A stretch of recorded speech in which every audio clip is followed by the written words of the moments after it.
이게 무슨 서비스야? 물 맛이 이상하잖아. 한미라가 서진의 얼굴에 물을 끼얹는 순간 라운지 안이 얼어붙습니다.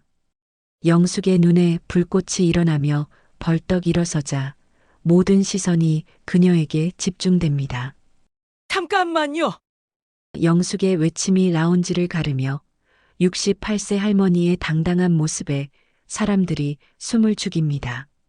제 며느리에게 물을 끼얹는 것이 정상적인 행동이라고 생각하십니까? 영숙의 떨리지만 단호한 목소리가 울려 퍼집니다. 한미라는 영숙의 예상치 못한 저항에 당황하며 평생 처음 자신의 오만함에 도전받는 순간을 맞이합니다. 오늘 사연 시작하기 전에 구독과 좋아요는 무료니까 한 번씩만 눌러주시면 영상을 만드는데 큰 힘이 되겠습니다. 사연 시작하겠습니다. 새벽 6시 김영숙의 하루는 언제나 똑같이 시작됩니다. 알람이 울리기도 전에 눈을 뜨고 조용히 일어나 창문을 열어 상쾌한 공기를 들이마시죠. 68배 나이에도 허리가 곱고 걸음걸이가 당당한 영숙은 젊은 시절 간호사로 일했던 습관이 몸에 배어 있습니다. 오늘도 좋은 하루가 되겠구나. 영숙은 작은 원룸 창가에서 바라본 아침 풍경에 만족스러운 미소를 짓습니다. 비록 넓지 않은 집이지만 깔끔하게 정리된 공간 곳곳에는 영숙의 성실한 성격이 고스란히 드러나죠. 벽에 걸린 간호사 시절 사진들과 가족 사진들이 영숙의 인생을 말해주고 있습니다. 영숙은 작은 부엌에서 정성스럽게 아침을 준비합니다. 비록 간단한 밥상이지만 영양의 균형을 맞춘 한 끼 식사죠. 된장국에 밥 한 공기, 김치와 나물 반찬 몇 가지. 젊은 시절 환자들의 식단을 관리하던 경험이 자신의 건강 관리에도 고스란히 적용되고 있습니다. 동네 공원으로 향하는 길, 영숙은 늘 같은 시간에 만나는 이웃들과 정겨운 인사를 나눕니다. 안녕하세요. 오늘도 일찍 나오셨네요. 경비 아저씨가 반갑게 인사합니다. 그럼요, 몸이 건강해야 가족들에게 짐이 안 되죠. 영숙의 대답에는 항상 긍정적인 에너지가 가득합니다. 공원에서는 이미 여러 명의 동년배들이 운동을 하고 있습니다. 영숙은 그들과 함께 스트레칭부터 시작해서 가벼운 체조까지 1시간가량 몸을 움직입니다.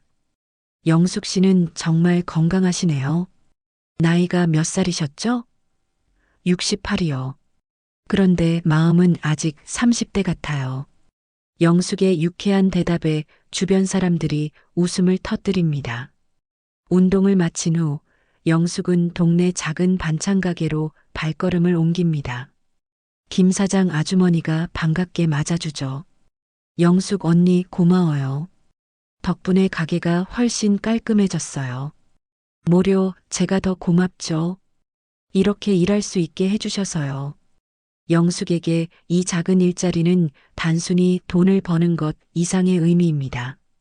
남편의 사업 실패로 어려워진 가정 형편 때문이기도 하지만 더 중요한 건 누군가에게 도움이 되고 있다는 보람이었죠.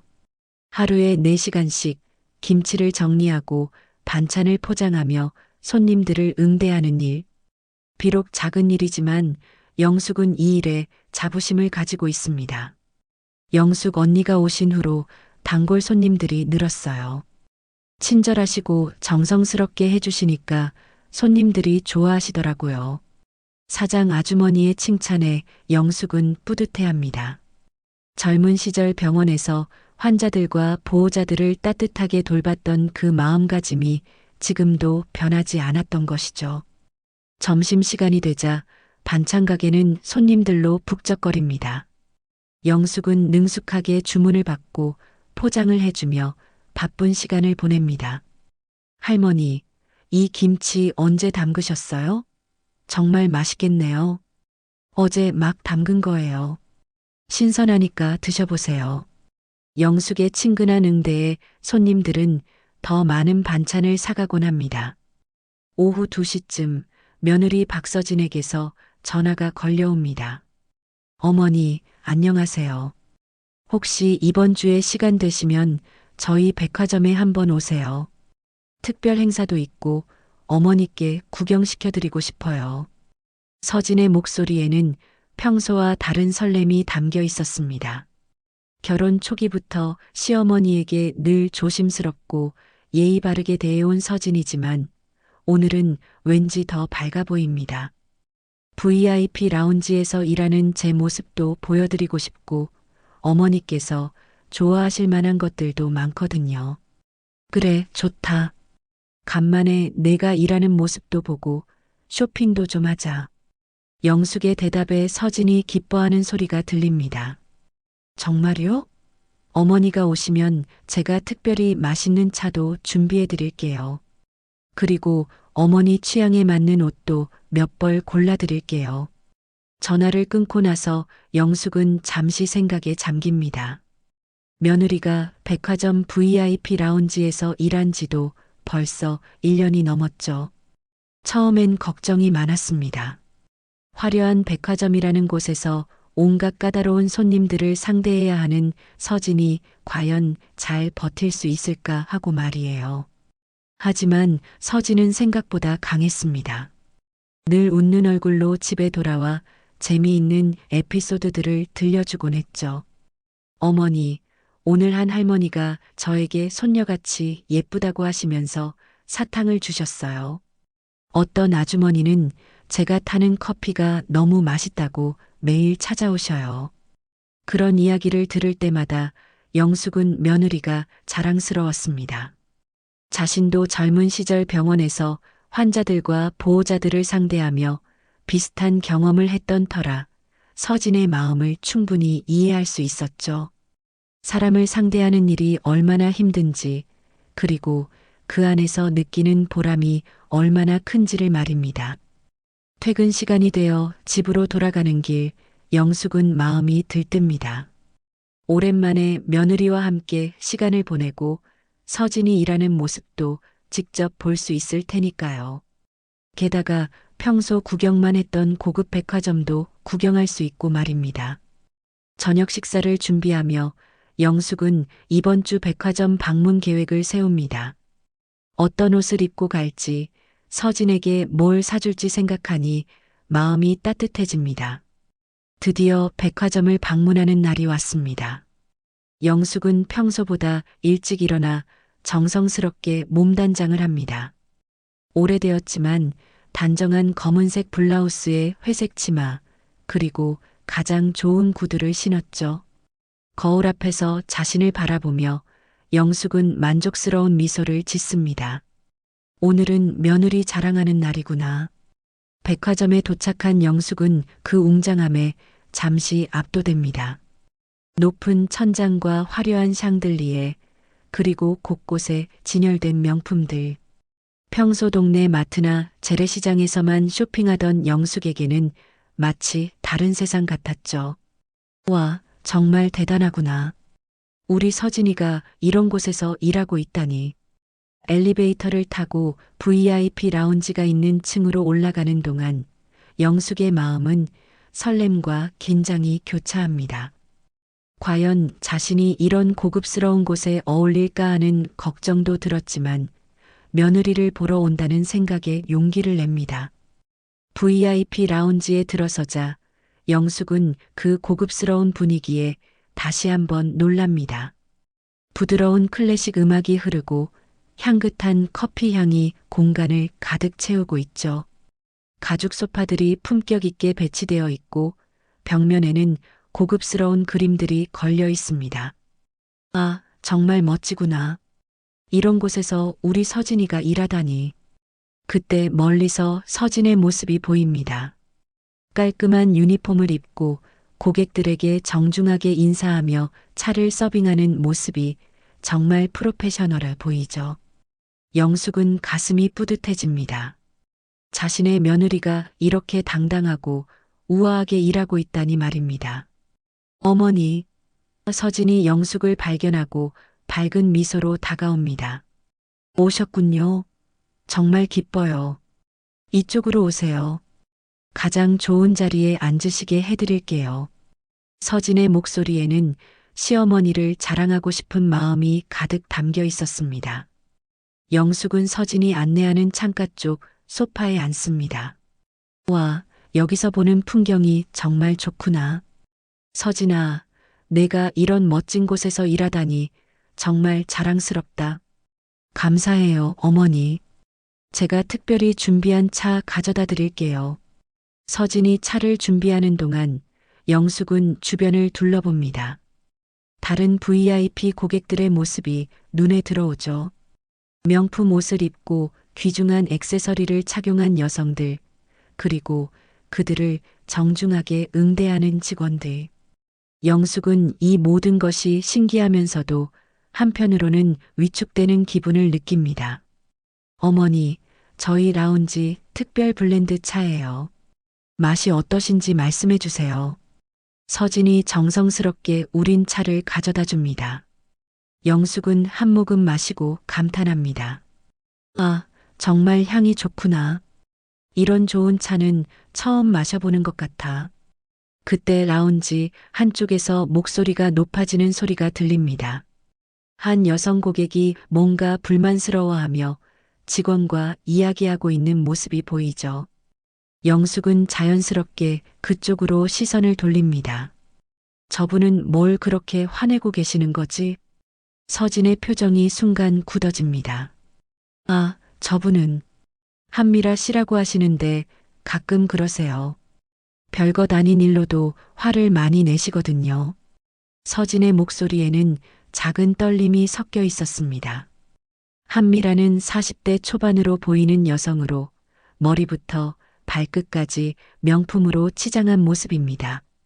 하지만 그 화려한 외모와 달리 표정은 매우 불쾌해 보이죠. 이게 무슨 서비스예요? 물맛이 이상하잖아요. 한미라의 목소리가 라운지 전체에 울려 퍼집니다. 영숙은 불안한 마음으로 상황을 지켜봅니다. 서진이 그쪽으로 다가가는 모습이 보이고 다른 직원들도 상황을 수습하려고 움직이고 있죠. 서진아, 괜찮겠지? 영숙은 속으로 걱정하며 며느리의 안전을 염려합니다. 죄송합니다, 손님. 바로 새로운 물로 교체해 드리겠습니다. 서진이 정중하게 사과하며 새로운 물을 가져다 드리려고 합니다. 하지만 한미라의 화는 쉽게 가라앉지 않았죠. 교체가 문제가 아니라고요. 처음부터 제대로 된 서비스를 했어야죠. 한미라가 더욱 목소리를 높입니다. 주변 다른 고객들도 이상한 시선으로 바라보기 시작하고 라운지의 분위기가 순식간에 어색해집니다. 영숙은 자리에서 일어날까 망설입니다. 자신의 며느리가 저런 대우를 받는 것을 보고만 있을 수는 없었기 때문이죠. 하지만 한편으로는 괜히 나섰다가 서진에게 피해가 될까봐 걱정도 됩니다. 그때 예상치 못한 일이 벌어집니다. 한미라가 갑자기 서진이 가져다 준 물컵을 들어 서진의 얼굴에 물을 끼얹는 것이었죠. 이런 서비스밖에 못하면서 VIP 라운지에서 일해요? 물에 젖은 서진이 당황하며 수건으로 얼굴을 닦는 모습을 본 영숙의 눈에 불꽃이 일어납니다. 평생을 참고 살았던 영숙이지만 자신의 가족이 모욕당하는 것만큼은 절대 참을 수 없었죠. 잠깐만요. 영숙이 벌떡 일어서며 큰 소리를 냅니다.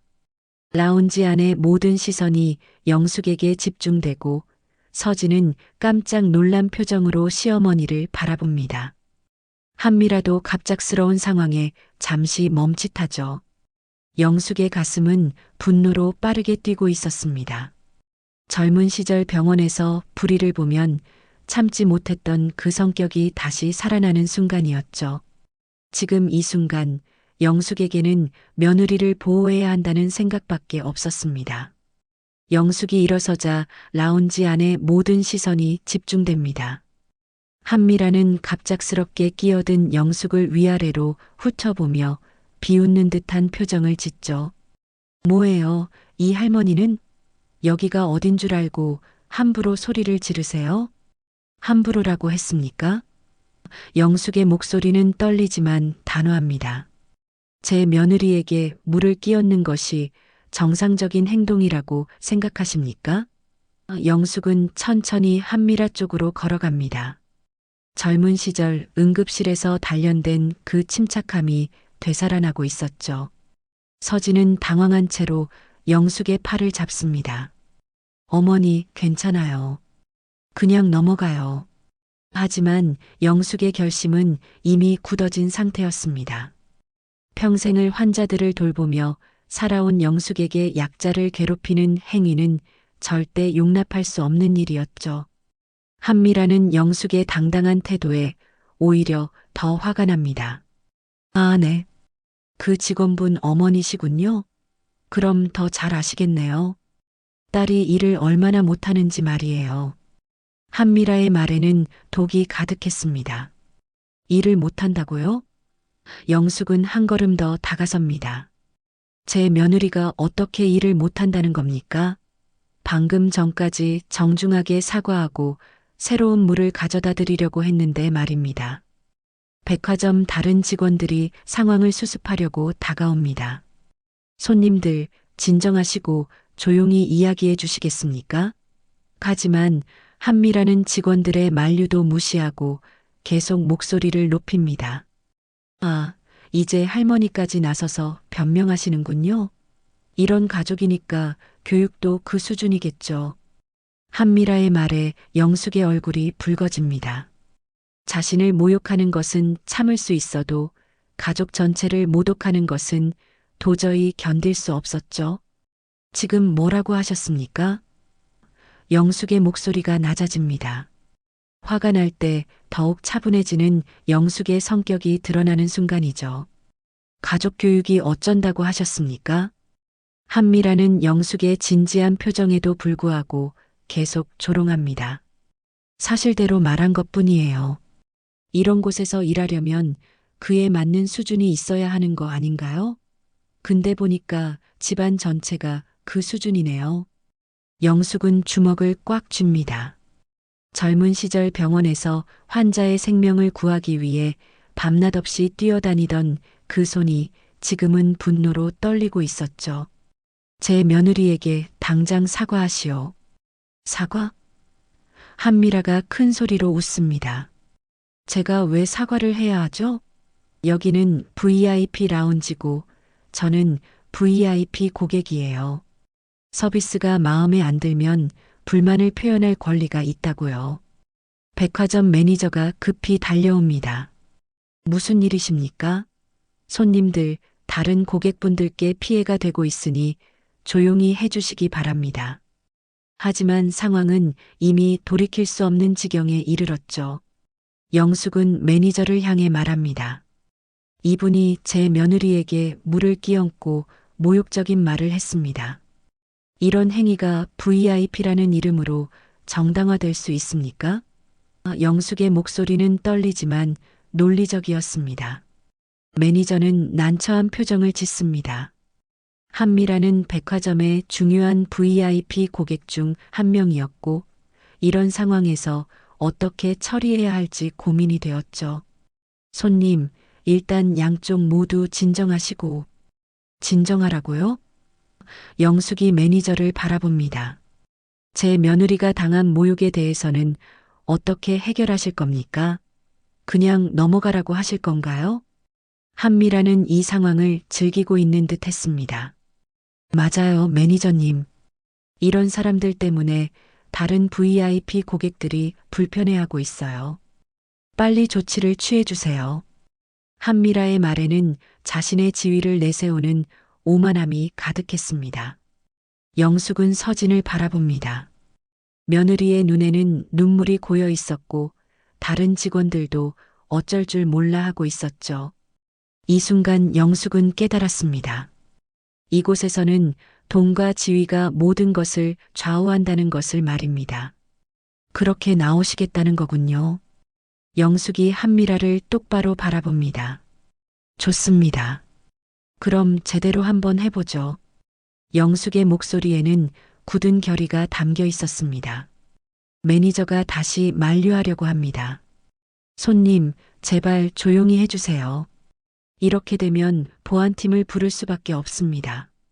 하지만 영숙의 마음은 이미 정해졌습니다. 보안팀을 부르시든 어쩌시든 상관없습니다. 영숙이 당당하게 말합니다. 하지만 제 며느리가 당한 모욕에 대한 사과는 반드시 받아내겠습니다. 제가 평생 간호사로 살면서 배운 것은 약자를 보호하는 것입니다. 한미라의 표정이 순간 변합니다. 이 늙은 여자가 자신에게 이렇게 당당하게 맞서는 것이 믿어지지 않았죠. 뭐라고요? 지금 저한테 함부로 하겠다는 거예요? 함부로가 아닙니다. 영숙이 차분하게 답합니다. 정당한 요구를 하는 것뿐입니다. 며느리에게 사과하십시오. 영숙의 눈빛에는 젊은 시절 응급실에서 생명을 구하기 위해 싸웠던 그 강인함이 되살아나고 있었습니다. 라운지 안의 다른 고객들도 이 상황을 주목하고 있습니다.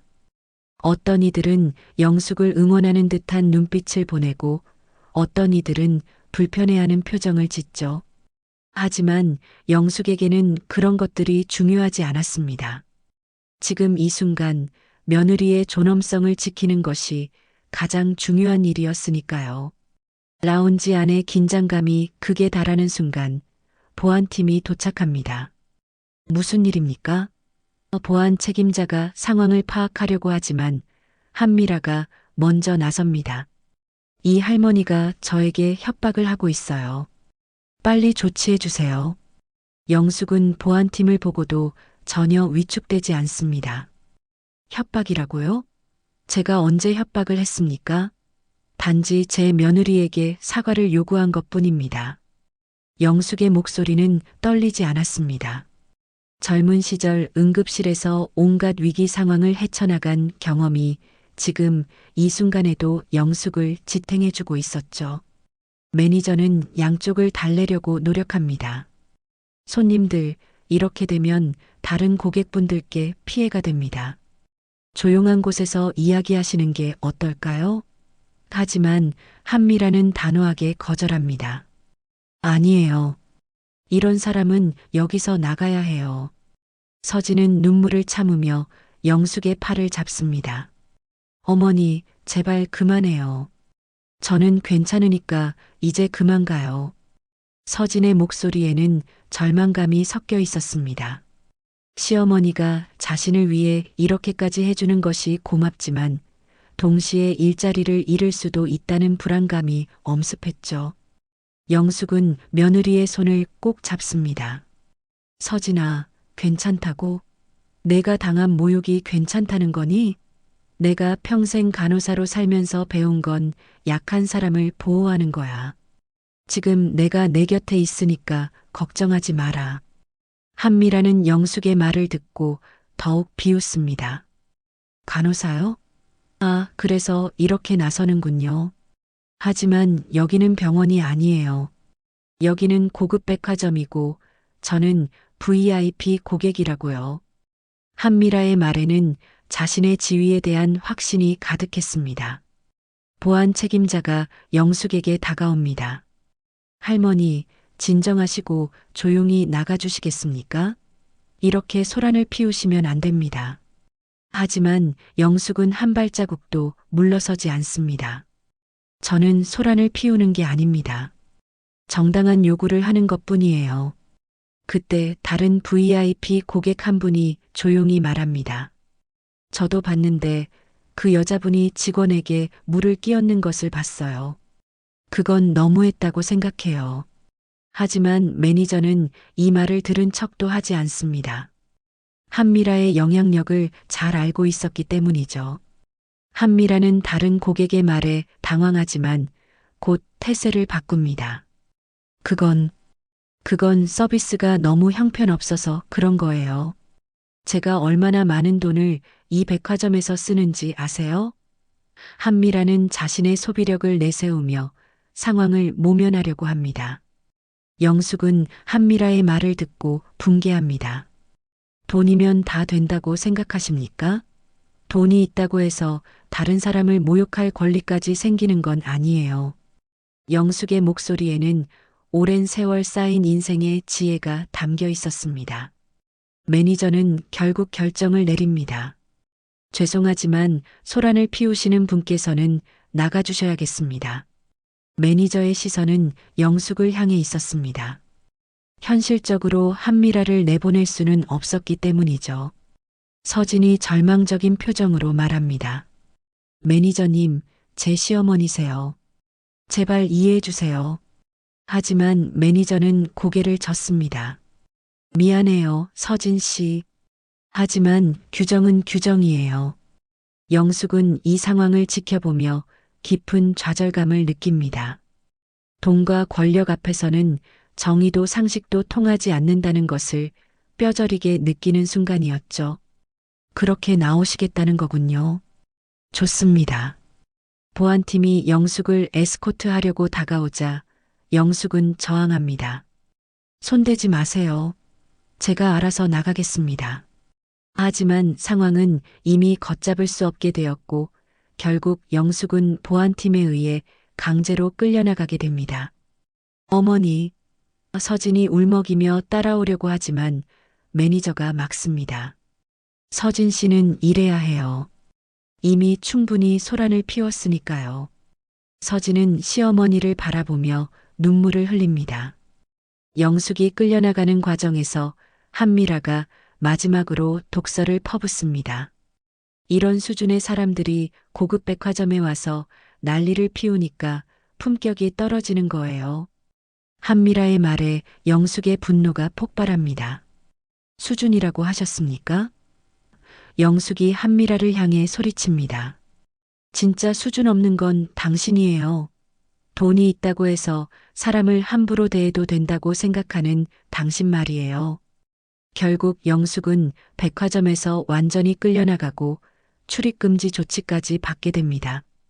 서진은 라운지에 남아 충격에 빠진 채 일을 계속해야 했죠.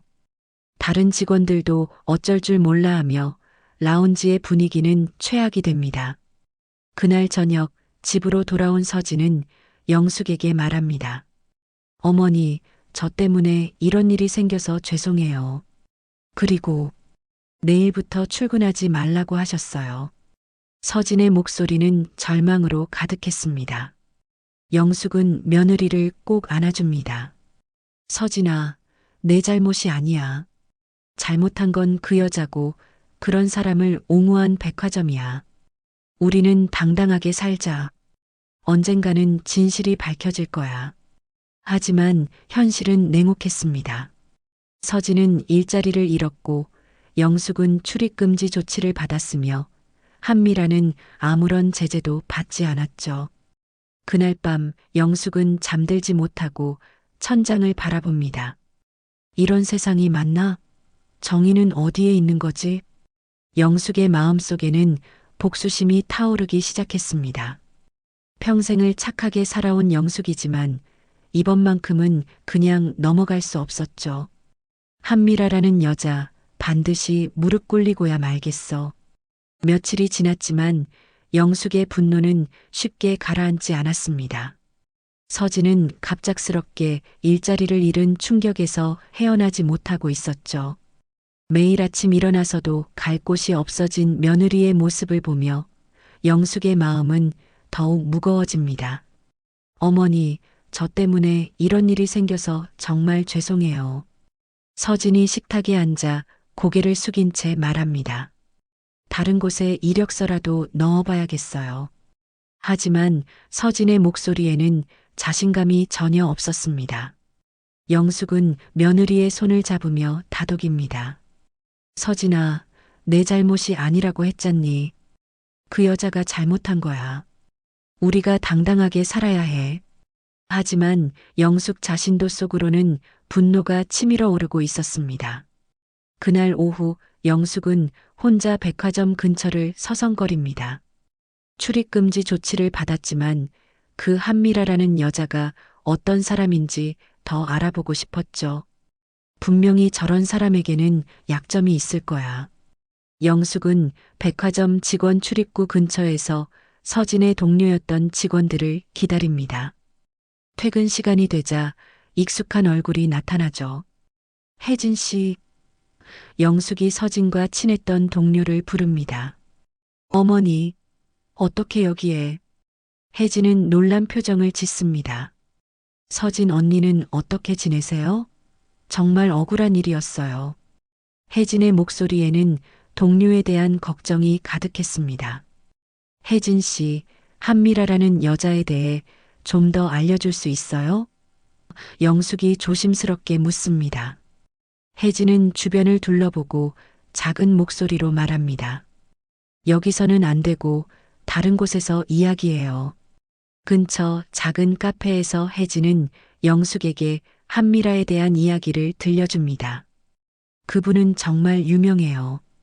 백화점에서도 가장 까다로운 고객 중 한 분이거든요. 다른 직원들도 많이 당했어요. 다른 직원들도요? 영숙의 눈이 번뜩입니다. 어떤 일들이 있었나요? 작년에는 화장품 코너 직원이 울면서 사표 냈어요. 그분이 얼굴에 크림을 발라보라고 해서 발랐는데 피부에 안 맞는다고 직원 얼굴을 때렸거든요. 혜진의 말에 영숙은 분노를 느낍니다. 그런데도 백화점에서는 아무 조치를 안 했나요? 그분 시아버지가 정말 대단한 분이라고 해요. 큰 기업의 회장이시고 백화점과도 사업상 관계가 있대요. 그래서 아무도 함부로 못해요. 혜진의 설명에 영숙은 현실의 벽을 다시 한번 느낍니다. 영숙은 집으로 돌아가는 길에 계속 생각합니다. 시아버지가 그렇게 대단한 사람이라. 그럼 직접 만나볼 수밖에 없겠네. 영숙의 마음속에는 새로운 계획이 떠오르기 시작했습니다. 다음 날 영숙은 동네 도서관에 갑니다. 인터넷으로 한미라의 시아버지에 대해 알아보려고 했죠. 정태수? 정태수?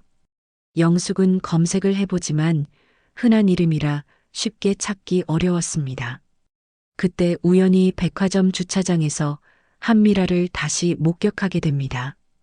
영숙은 몰래 따라가며 한미라의 행동을 지켜봅니다. 한미라는 주차 관리원에게도 반말을 하며 거만하게 굴고 있었죠. 야, 내 차 긁혔잖아.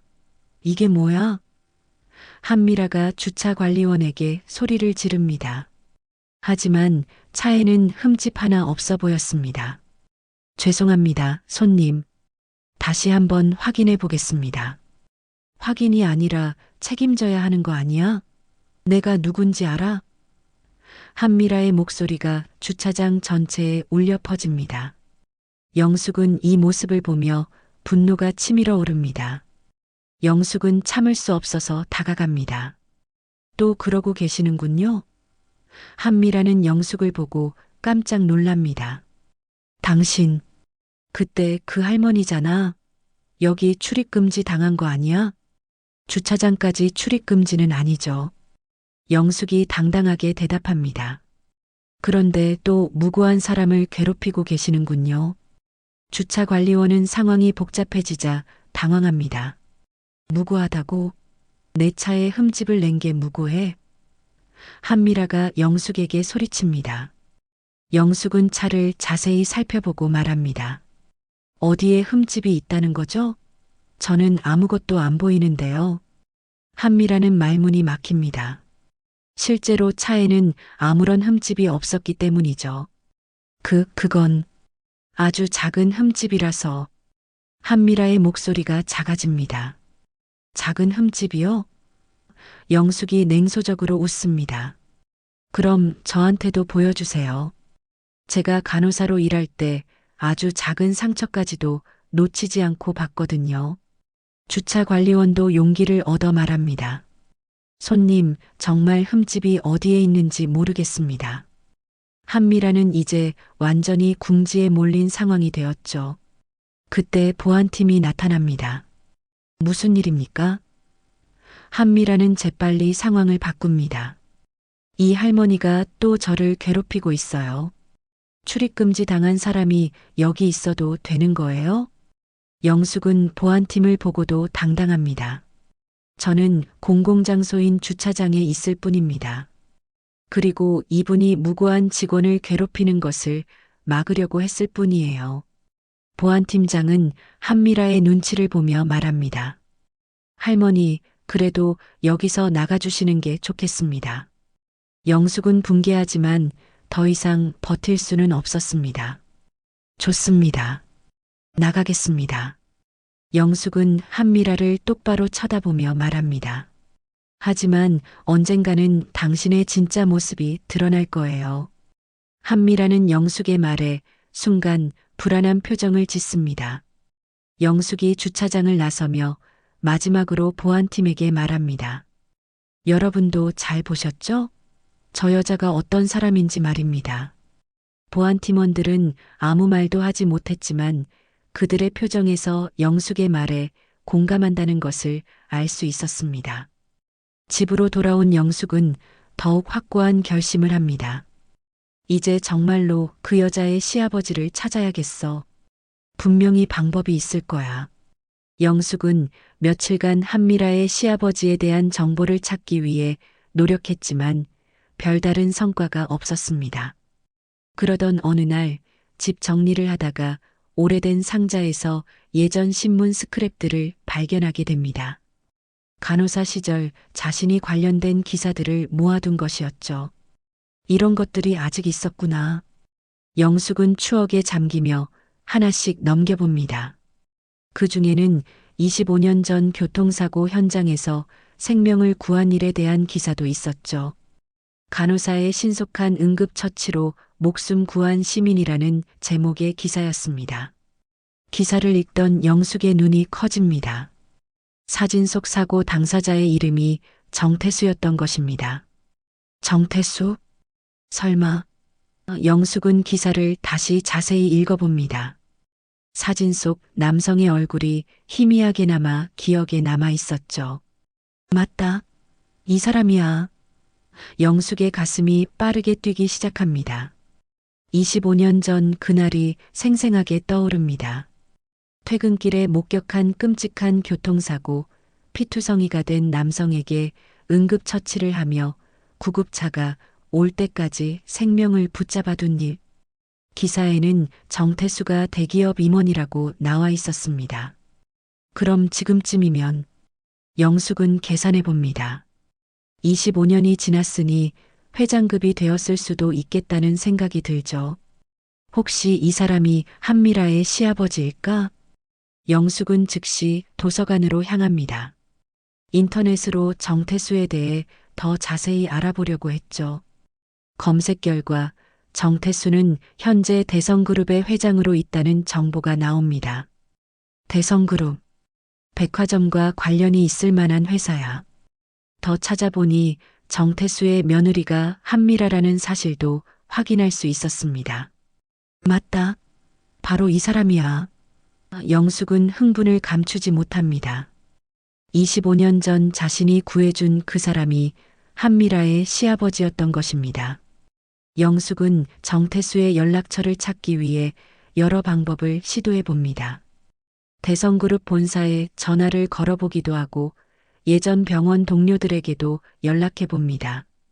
25년 전에 제가 응급처치해서 살린 분인데 마침내 예전 동료 간호사를 통해 정태수의 개인 연락처를 알아냅니다.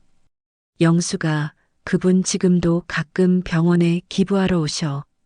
자기 생명을 구해준 간호사를 아직도 찾고 계신다고 하더라고. 정말요? 영숙의 눈에 희망의 빛이 스며듭니다. 그럼 저를 기억하고 계실까요? 당연하지.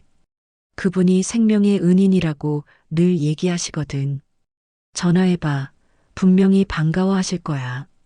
영숙은 떨리는 손으로 정태수에게 전화를 겁니다. 여보세요. 정태수 회장님이신가요?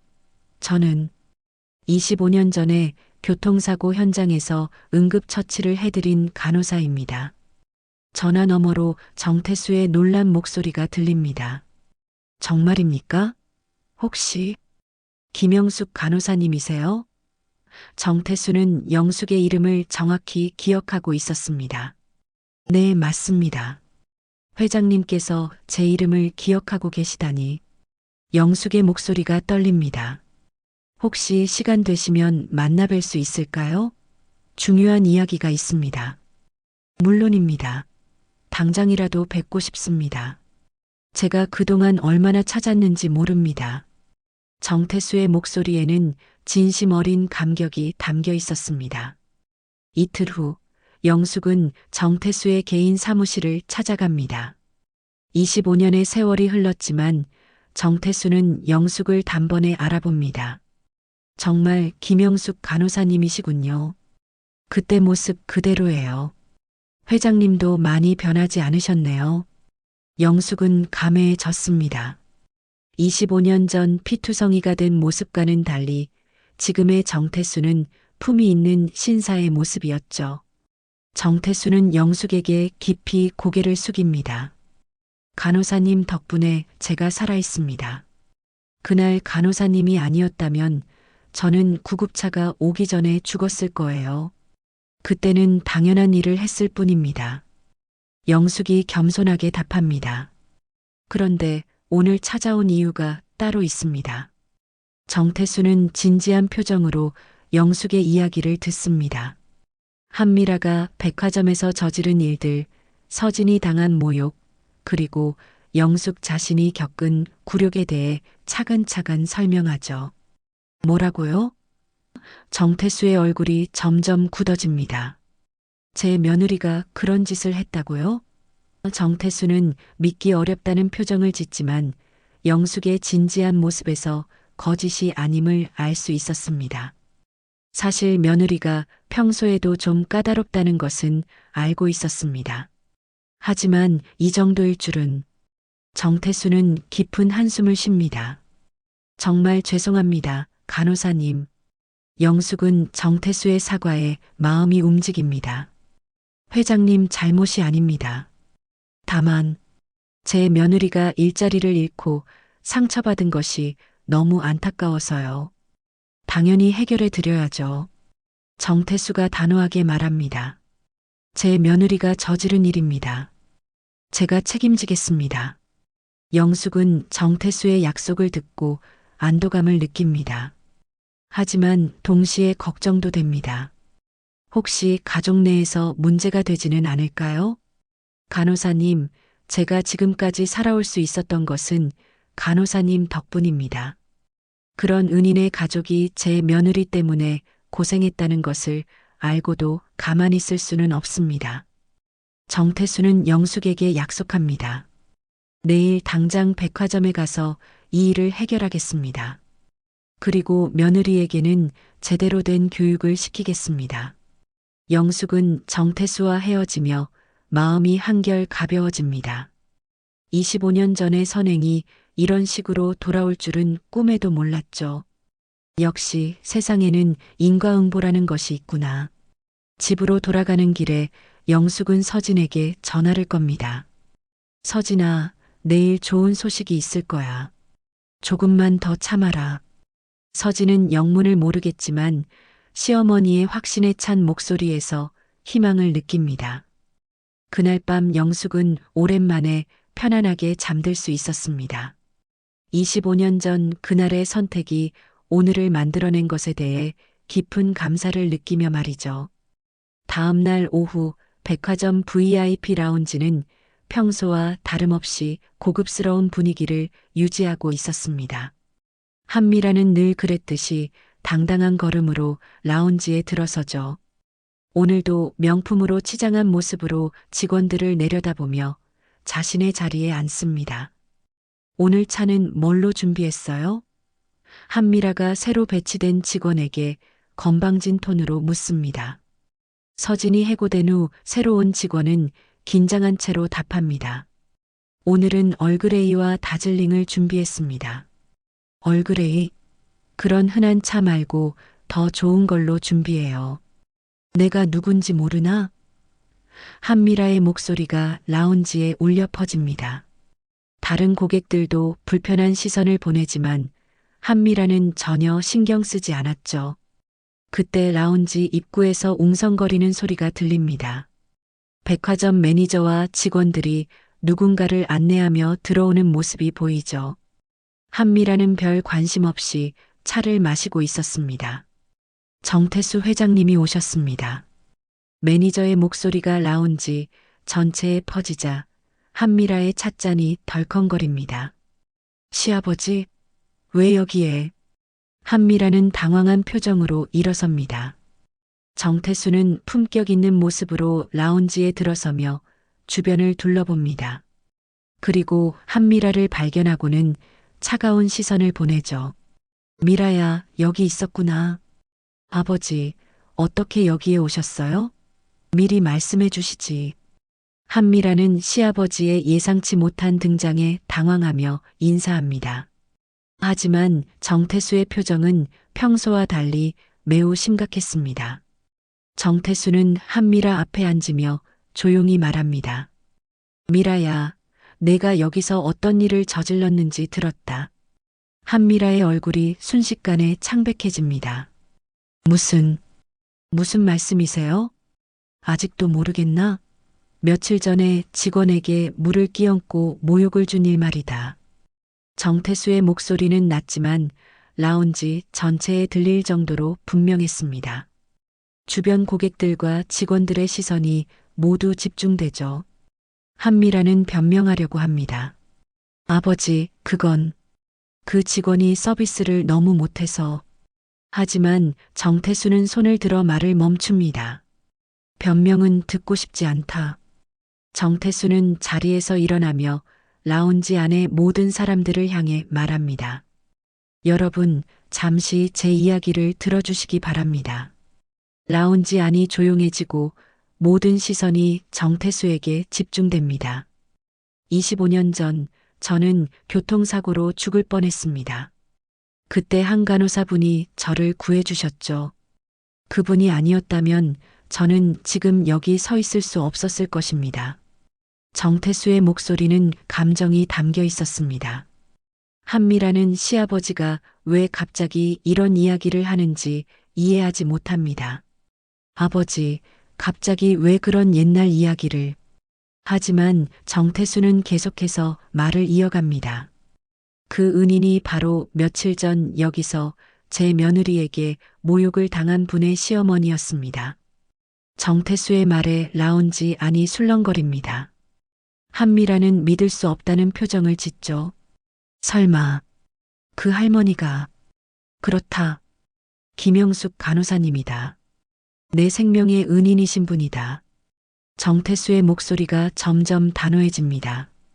그런데 제 며느리가 그분의 며느리에게 물을 끼얹고 모욕을 주었다고 하니 저는 도저히 참을 수가 없었습니다.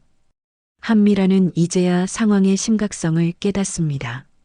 아버지, 저는 몰랐어요. 그분이 그런 분이신 줄. 하지만 정태수는 냉정하게 답합니다. 몰랐다고? 그럼 알았으면 괜찮았다는 뜻인가? 라운지 안의 직원들도 숨을 죽이고 상황을 지켜봅니다. 백화점 매니저는 어떻게 대처해야 할지 몰라 당황하고 있었죠. 다른 VIP 고객들도 이 전례 없는 상황에 놀라고 있습니다. 정태수는 한미라를 똑바로 바라보며 말합니다. 미라야, 지금 당장 그 직원분께 사과해라. 한미라는 당황하며 주변을 둘러봅니다. 하지만 서진은 이미 해고되어 이곳에 없었죠. 아버지, 그 직원은 이미 그만뒀어요. 한미라의 목소리가 작아집니다. 정태수의 얼굴이 더욱 굳어집니다. 그만뒀다고? 내 때문에 그만둔 건가? 백화점 매니저가 나서서 설명합니다. 죄송합니다, 회장님. 그날 있었던 일로 인해 저희가 조치를 취했습니다. 정태수는 매니저를 차갑게 바라봅니다. 조치라고? 피해자를 내보내는 것이 조치인가? 정태수는 라운지 안의 모든 사람들 앞에서 한미라에게 명령합니다. 미라야, 지금 당장 무릎 꿇고 사과해라. 그리고 그 직원분을 다시 모셔와서 직접 사과드려라. 한미라의 얼굴이 창백해집니다. 아버지, 여기서 무릎을 꿇으라고요? 한미라는 믿을 수 없다는 표정을 짓습니다. 하지만 정태수의 의지는 확고했습니다. 그렇다. 내가 그분들에게 끼친 피해를 생각하면 이 정도는 당연하다. 라운지 안의 모든 시선이 한미라에게 집중됩니다. 평소 자신이 얼마나 오만했는지, 다른 사람들을 얼마나 무시했는지 깨닫게 되는 순간이었죠. 한미라는 떨리는 다리로 천천히 무릎을 꿇습니다. 죄송합니다. 한미라의 목소리는 간신히 들릴 정도로 작았습니다. 정태수는 엄하게 말합니다. 더 크게 모든 사람이 들을 수 있게 말해라. 죄송합니다. 제가 잘못했습니다. 한미라가 큰 소리로 사과하자 라운지 안에서 박수 소리가 터져 나옵니다. 그동안 한미라의 횡포를 지켜본 사람들의 속이 시원한 박수였죠. 정태수는 매니저에게 지시합니다. 지금 당장 김영숙 간호사님과 그 며느리분을 모셔와라. 제대로 된 사과와 복직을 제안드려야 한다. 매니저는 급히 고개를 끄덕이며 전화를 겁니다. 1시간 후 영숙과 서진이 백화점 VIP 라운지에 도착합니다. 매니저의 급한 연락을 받고 무슨 일인지 모른 채 온 두 사람은 라운지 안의 분위기에 놀랍니다. 한미라가 여전히 무릎을 꿇고 있고 정태수가 엄숙한 표정으로 서 있는 모습이 보였죠. 영숙 간호사님. 정태수가 영숙을 보자마자 반갑게 인사합니다. 영숙은 정태수에게 고개를 숙이며 인사하고 서진은 상황을 이해하지 못한 채 어리둥절해합니다. 어머니, 이분이 누구세요? 서진아, 이분이 바로 정태수 회장님이셔.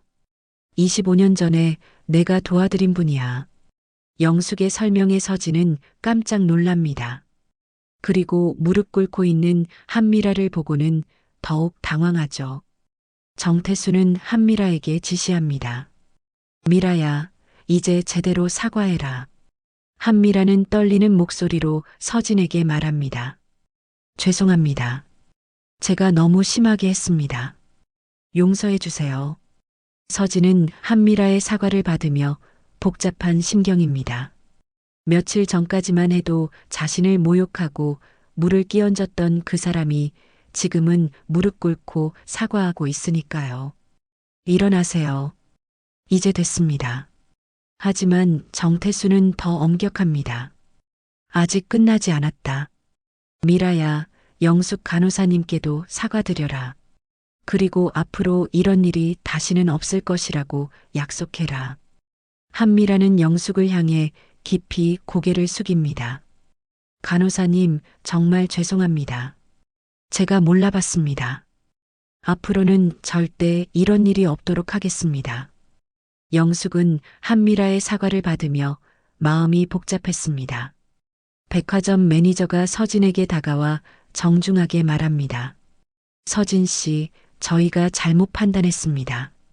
다시 복직해 주시면 안 될까요? 그리고 이번 일에 대한 사과의 의미로 승진도 제안하고 싶습니다. 서진은 잠시 고민합니다. 하지만 곧 결심을 굳히고 답합니다. 감사한 제안이지만 거절하겠습니다. 저는 저를 믿어주고 존중해주는 곳에서 일하고 싶어요. 서진의 당당한 모습에 영숙은 자랑스러워합니다. 정태수가 서진의 말을 듣고 미소를 짓습니다. 훌륭한 결정입니다.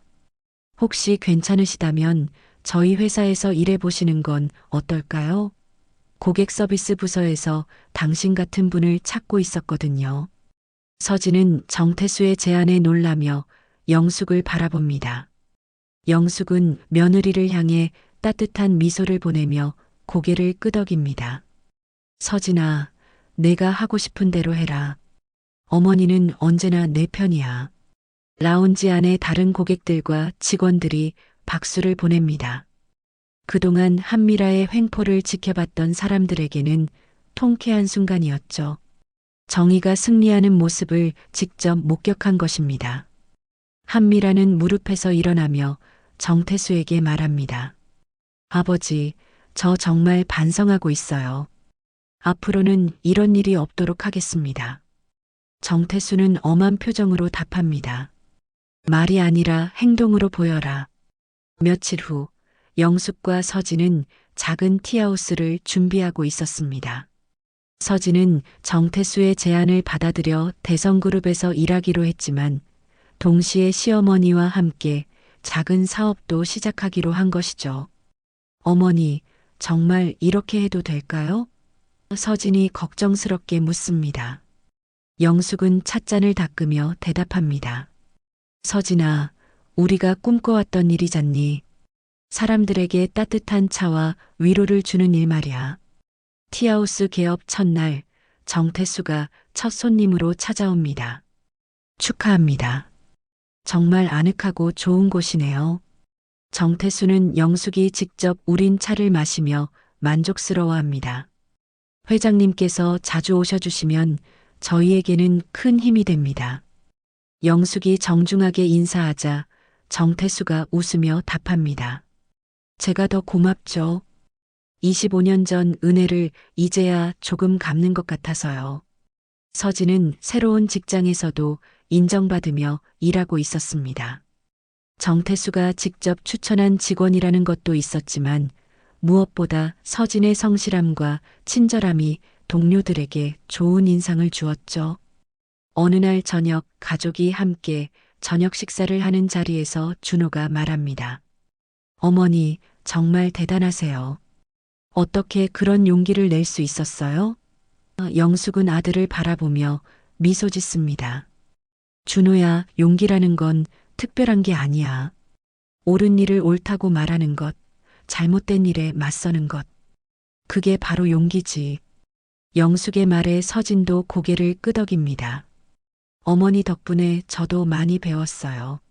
앞으로는 더 당당하게 살아갈 수 있을 것 같아요. 서진의 말에 영숙은 뿌듯해합니다. 며느리가 자신감을 되찾은 모습이 가장 큰 성과였죠. 한미라는 그 후로 완전히 달라진 모습을 보였습니다. 백화점에 가서도 직원들에게 정중하게 대하고 다른 사람들을 배려하는 모습을 보여주었죠. 정태수의 엄한 교육이 효과를 본 것입니다.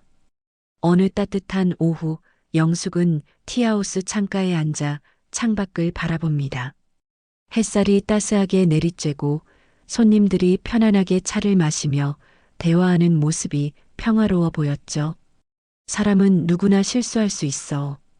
하지만 중요한 건 그 실수에서 배우는 거야. 영숙이 혼잣말로 중얼거립니다. 그리고 은혜는 잊지 않고 불의에는 당당하게 맞서는 거고. 서진이 다가와 영숙의 어깨에 손을 올립니다. 어머니, 정말 고마워요. 어머니가 아니었다면 저는 아직도 억울함에 잠겨 있었을 거예요. 영숙은 며느리의 손을 잡으며 따뜻하게 미소 짓습니다.